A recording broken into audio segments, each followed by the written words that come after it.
मान्यवर आज के उद्यापनी समारोह के मुख्य अतिथि श्रीमती पुष्पा तिर्की सरपंच, सम्मानित अतिथि श्रीजुक्त हाबिल एक्का, अन्यान्य निमंत्रित अतिथिवृंद एवं विशेष भाव में बामड़ा ग्रासरूट सेंटर रो समस्त कर्मकर्ता वृंद एवं विशेष भाव में माउंटेन हॉकी टूर्नामेंट रो आयोजक श्रीजुक्त अलेक्जेंडर मिंज एवं श्रीजुक्त डेविड केरकेटा एवं अन्यान्य आयोजक वृंद एवं आजिकार चैंपियन दलर खेलाड़ी वृंद राउरकेला डायसिस एवं उपविजेता संबलपुर डायसिस समस्त प्लेयर माने आमे भारी खुशी।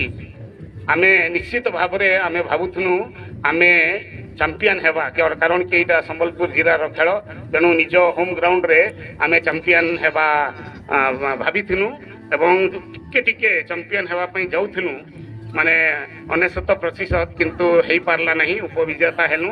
निश्चित भाव में आसंता वर्ष आमे चैंपियन हेबा यह आमर आशा एवं आमे सही स्वप्न आमे रखीचु।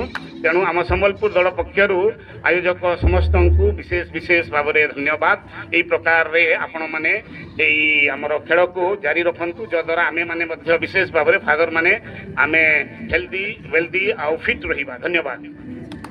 बहुत बहुत धन्यवाद फादर।